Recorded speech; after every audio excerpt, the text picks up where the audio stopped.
chosen community, and welcome to Fostered My Stories, the achievement focused podcast for foster care, adoption, orphan, inclusive of underserved communities.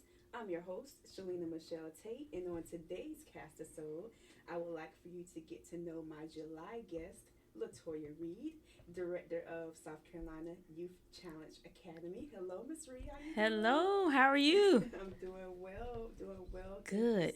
Thank you so much for taking time out of your busy schedule to hmm allow me to come live on site to interview. Yes. Yes, and just basically looking at your backstory, your background. You are a CIU graduate. Yes, Awesome. Columbia International University. Yes, yes.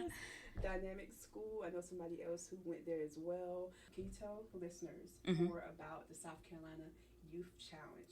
Yes. First of all, we're located off of Leesburg Road on McCready Training Center here in Eastover, South Carolina. This program has been in existence for over 20 years now. It serves youth in between the ages of 16 to 18 years old, and we serve youth throughout the South Carolina. So anyone that's between the ages of 16 and 18 years old, they are open to come to this program. Now, we do have some requirements that you have to meet, and of course, once they do the application, the admissions folks, they'll take them through that process to see if they meet all the requirements of the program. But this program was designed to help youth who drop out of high school or either have trouble in the normal high school setting. So this was that program that was created to help alter that dropout rate. With this program, I've been the director here for a little over 3 years now. So it's been exciting to serve young people here. I've been serving young people for years, but this is another, population. And so definitely program is military structured. We're built on 8 core components. 8 core components we try to make sure they know they get the physical fitness, community service, the leadership and followership, those things like that, so they can be successful citizens after they leave the program. And of course, after Youth Challenge, we have our second program, which is optional, Job Challenge. And right now we partner with Midlands Technical College, and they can take different certifications such as HVAC or welding. And then we're building partnerships with construction companies and hopefully with a new aesthetic school downtown that we can send our kids to gain that license or that certification in order to have a successful career. I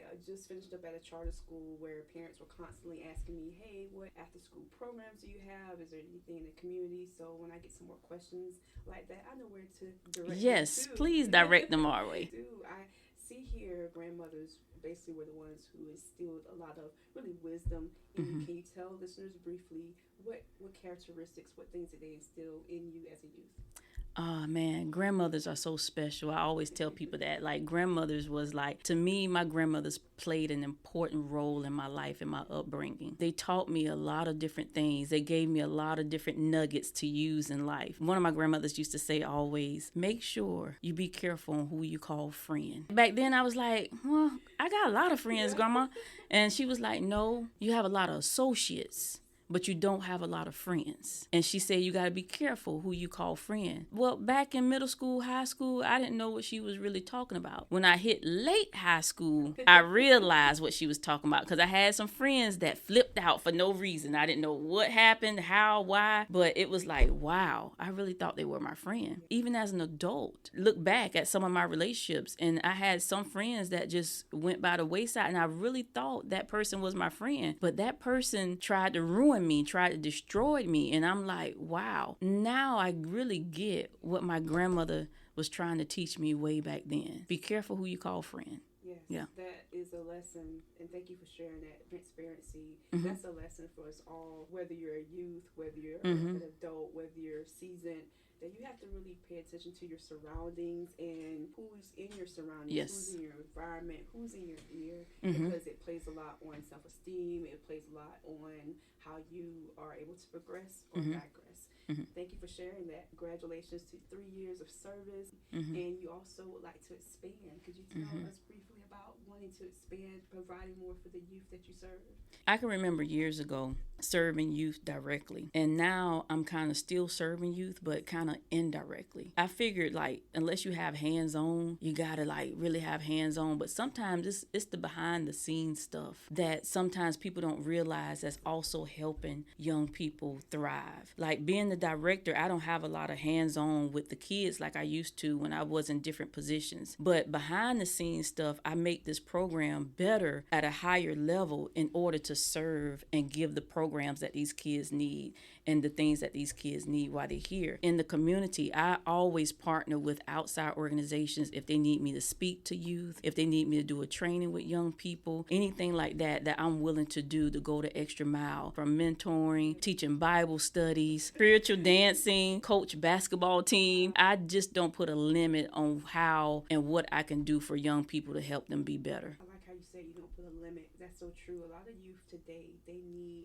you to meet them right where they are. Mm-hmm. A lot of schools, a lot of people will always try to box them in or Mm-hmm. compare them, but they don't always need comparison or to be boxed in. They need someone or a multitude to basically help them right where they are. And you're a minister, you're a consultant, advisor. What are some other programs or projects you're working on outside of the SC Youth Challenge that you are looking to work for the future? Well, outside of Youth Challenge, a big part of my job is Youth Challenge. This job takes a whole lot of time, even on the outside. But outside, I still work with churches, doing dance ministry sometimes with their young people. That was my major at CIU, youth ministry. I work with other organizations that need me to do some type of training. And sometimes it's not the youth themselves, but sometimes it's the adults. Sometimes I have to work with and advise and train on how to work with young people and what programs maybe work for the youth that's in the community. And sometimes I just make the connection with other people who do things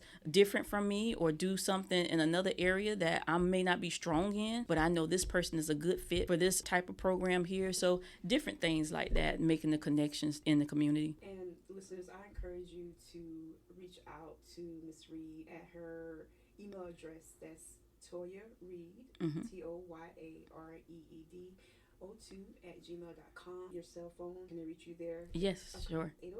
803-587-3166. And what advice would you like to give to anyone aspiring to be a mentor, a counselor, or to really help you? Wow, so much.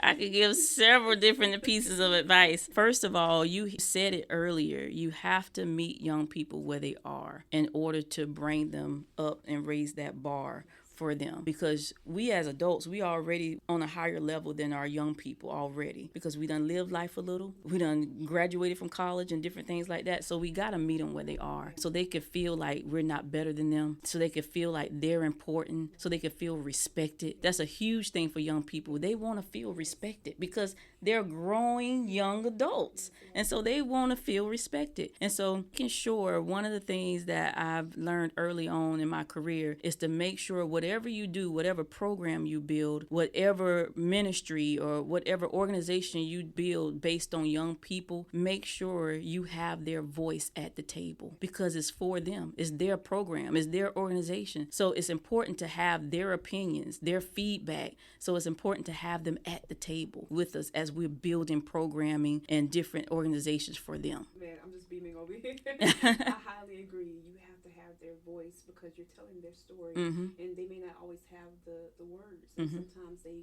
need the encouragement to tell their stories or for somebody to help them tell their stories. Yes. Before we go, and once again, I thank you for your time. Could you briefly tell listeners, what was your role at DSS? I grew up in the foster care system. Oh, wow. So it's an honor to see that you served at DSS. What did you do? Yes. Well, my role at DSS, I think I was there for 3.5 years, and I was the state coordinator for the Independent Living Program. The Independent Living Program serves the older youth in the system to help them transition into adulthood by giving them the resources and the things that a normal teenager would have, and those monies were set aside for that group of young people to give them some of those experiences and to give them funding to do some things would have done in a normal teenage life. So that program, definitely, I loved it. Great program. It helps serve the purpose. This program was throughout every state, at each Department of Social Services in every state, because it's a federal grant that serves this program. And me working with teenagers, that's my specialty. So sitting down with those young people in foster care, man, I used to sit back and be like, wow, They're so talented. They're so gifted. Why are they here?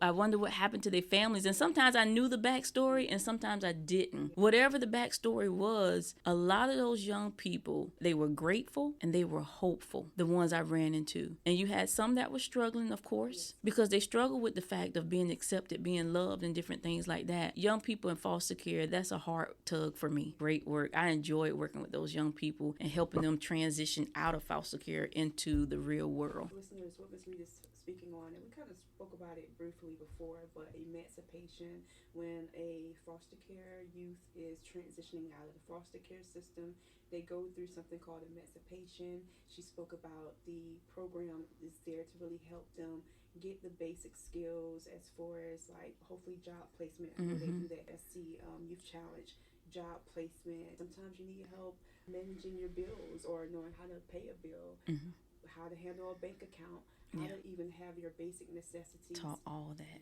Yes. And to hear that she has really was able to help the youth there. Hats off to you.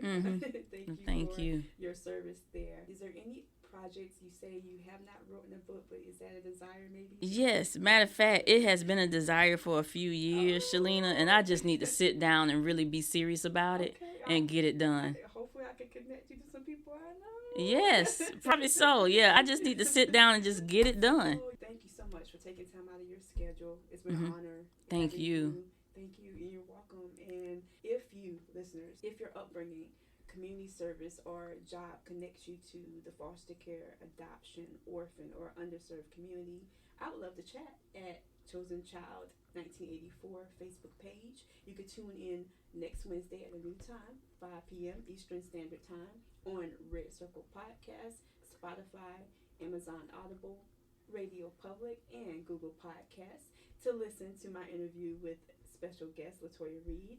And remember, being fostered, adopted, orphaned, or underserved simply means you're gracefully chosen. Take care.